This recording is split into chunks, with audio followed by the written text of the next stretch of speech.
G'day mates. So I just wanted to catch you guys really quickly before the video starts because I know some of you may not watch the whole thing. I just wanted to let you all know that King Spook recently posted an epic video that's over 2 hours long, and I read 12 stories for the video. I encourage you guys to go check out the video and show some support for Kingy, as he has some serious narrating talent and is honestly one of my personal favourites. There will be a link at the end of the video to King Spook's video directly that features myself, and I've also placed a link in the description for you guys to go check out his channel. Alright guys, let's begin.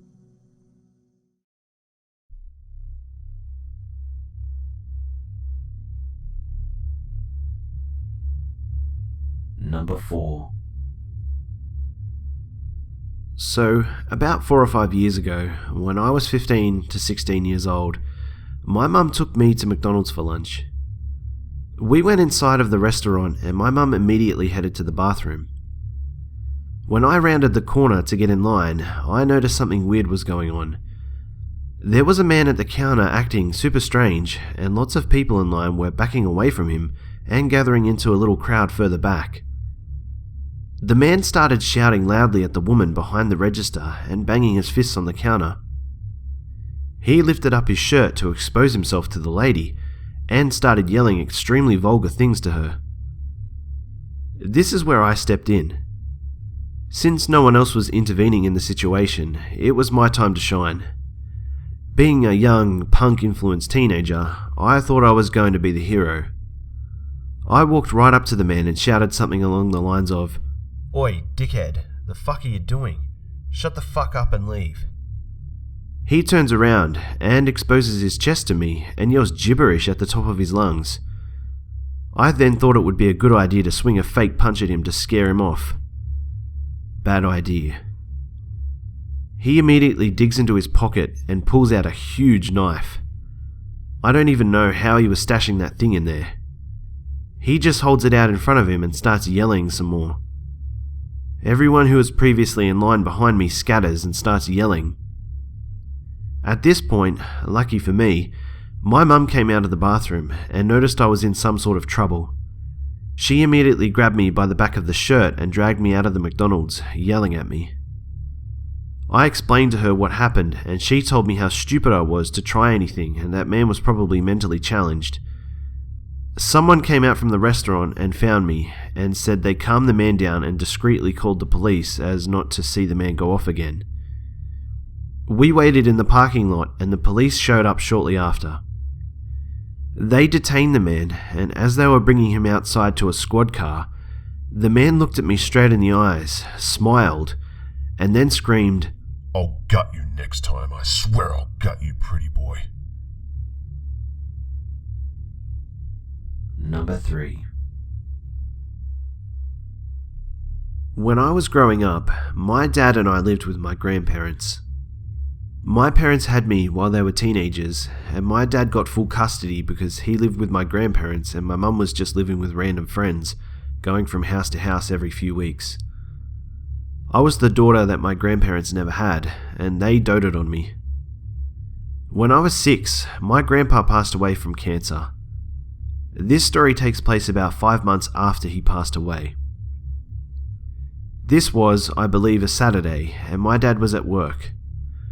My gram decided to take me to McDonald's for lunch, and like any 6-year-old, I was really excited. So we go to the McDonald's that was about 1.5 miles from our house, order our lunch, and sit down at the table to eat. At the time, we were the only ones eating inside. About 10 minutes later, after we sit down, a scraggly looking man walks in, orders a meal and sits down at the table diagonally in front of us to the left. The area we lived in was middle and upper class, so this guy looked pretty out of place. Graham had her back to him, but I could see him perfectly. This man was at least in his mid-50s with really wiry, scraggy and dirty white hair and a beard. He had on blue shorts and a white t-shirt, also kinda dirty, and sandals. It's amazing. This happened 21 years ago and I can remember it like it was yesterday. So I noticed that under the table, this man had something dark, pink, and wrinkly on his lap. And he kept glancing at me and rubbing it every few seconds. In kindergarten, we learned about stranger danger and good touch, bad touch, and learned which parts of the body people were supposed to touch. It clicked in my 6-year-old head that this man was not supposed to have been acting out like that, nor doing what he was doing. I got really queasy and nervous. I didn't want to tell my gram right there and then because I thought the man would hurt us. If my dad was there, I would have said something. But instead, I put my Happy Meal box in front of my face so my view of this guy could be blocked. I had about half of my food left but had lost my appetite. Gram asked me if I was full and I just nodded yes. I was very petite, so not finishing a full meal was nothing new for me. She asked me if I wanted to go play in the play area before we left, but I just shook my head and quietly said, I want to go home. Gram cleared our table and we left. When we got home, I was still really nervous and I felt like I was going to throw up. Gram asked me, "What's the matter, Munchkin?" And I started crying and told her about the man at the McDonald's and what I saw. My gram didn't panic or freak or get hysterical. She just hugged me and said, "It's alright, go into your room and play and I'll take care of it." She wiped my tears, gave me a blueberry Kool-Aid burst and told our dog, Patches, to go to my room with me, which she did. After I was out of earshot, Graham called the McDonald's and told them about the guy. He was still there. The manager told Graham he'd take care of it and call her back. An hour later, the manager calls back and tells Graham they called the police, who showed up in record time and arrested the guy. When the police told the man to stand up, his frankenbeans were still hanging out of his shorts. The manager told Graham that she could bring me back for a month's worth of coupons for Happy Meals, if she wished. Number 2. I'm a 23-year-old male living in Florida. I'm fairly introverted and hardly ever get out of the house. This encounter happened a few months ago. It was about 12 AM and I was getting a bit stir-crazy and needed to get out and just chill with someone. So I texted a special lady friend of mine. We made plans to do our normal routine and hang out at this nice secluded park. I went and picked her up and we drove to our spot and spent a couple of hours just chatting about anything and everything. Then she got hungry, so we decided to drive down the road in the car and get some McDonald's. This is where things started getting weird. We arrived at McDonald's and went inside instead of the drive-thru. She ordered her food while I went to the restroom to wash my hands. I really wish I hadn't gone to the restroom that night. As soon as I walked into the restroom, I saw this guy standing at one of those heater dryer things. Alright, not too weird. But then I noticed that he was kind of hunched over it and wasn't moving. Whatever, I ignore him. I wash my hands and realize that he's standing at the only dryer in the place. The damn paper towels are also empty. So I awkwardly try to ask the guy if he was done using the dryer. He didn't respond. Thoroughly creeped out, I just walk out and dry my hands on my shirt. I get out of the restroom and find my friend and we sit down at the table to eat. Maybe 20 minutes go by and we're headed back out to the car to go back to our spot. Well, my friend has to use the restroom now, so I figure I might as well also. I mean, surely that guy is gone by now, right? Wrong. That guy is still standing there at the dryer, mumbling something to himself now. I got into a stall and take a leak and can hear him hitting the button on the dryer over and over again. I wash my hands again and don't even attempt to go to the dryer. But then the guy moves as I'm trying to walk past him. He steps back right in my path and just looks at me. I notice he's around my age. He just stares at me and says, "Excuse me."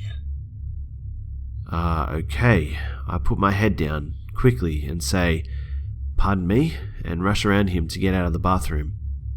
30 seconds later, as I'm waiting for my friend to get out of the ladies' restroom, the guy walks out.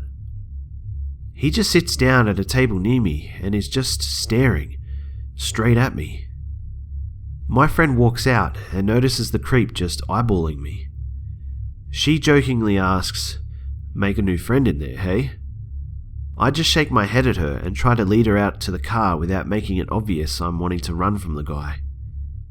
Then he does the weirdest thing. He just starts cackling, like a madman. I mean, straight up Joker laugh. I'm thinking to myself, oh shit, crazy druggy dude is gonna do something bad.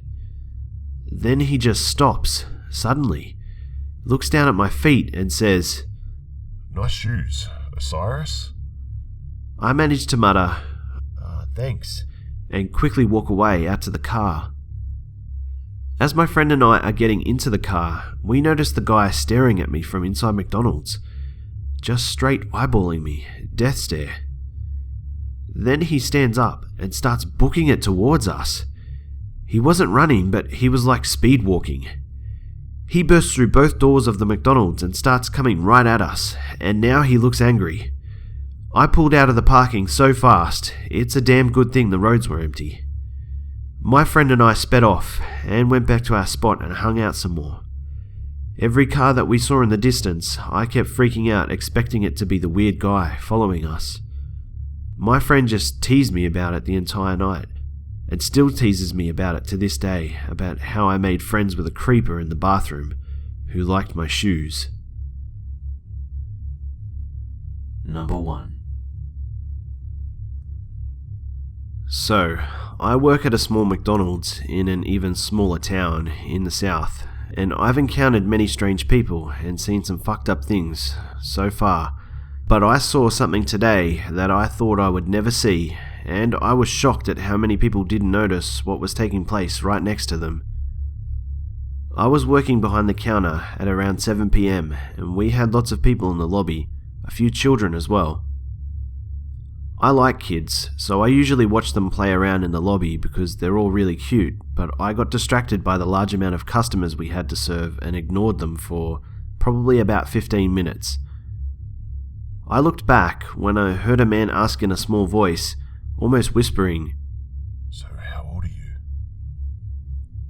I turned around to see this extremely tall guy with a shaved head and red shirt talking to a little girl who looked about 5 or 6. He had a little boy around the same age on his shoulders who was giggling. They were beautiful children with blonde hair and blue eyes.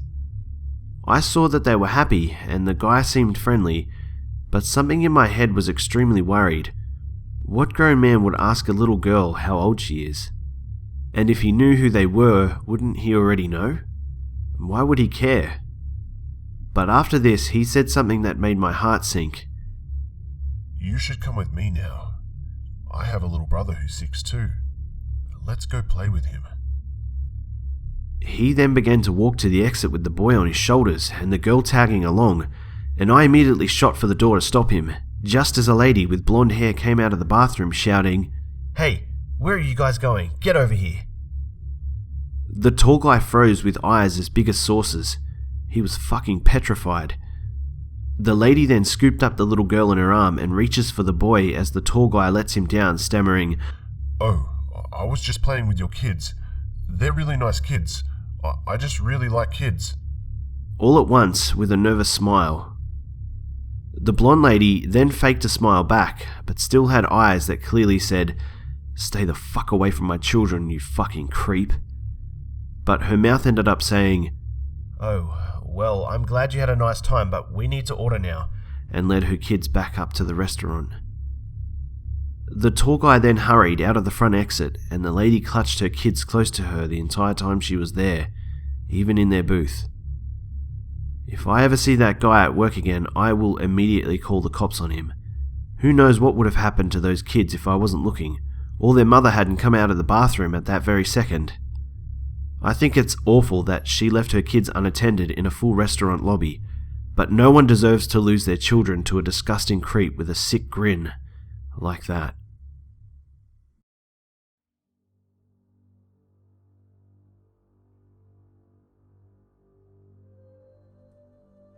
G'day mates, it's Busta here. Well, I think I'll stick to drive-through from now on. Jeez. I hope you guys enjoyed the video, and a big shout out goes to James Riley for his talented work on the thumbnail for this video once again. There's a link in the description for you guys to go check out his work at Freak Static and to share some support, guys, so make sure you do. As always guys, it would be awesome if you could drop a like, share the video, comment below and subscribe if you're new. You can catch me throughout the week on Twitter, Instagram and Facebook, all of which I've provided in the links below in the description. We're still growing at blistering speed here in the Hive guys, so I just wanted to say thank you all so much again for your continued support. It just never ceases to amaze me just how supportive you all are and just how fast this channel is growing because of all of you guys. Don't forget to drop a suggestion below as to what you guys would like to see in the future. Thanks again for watching, and I'll see you mates in the next one.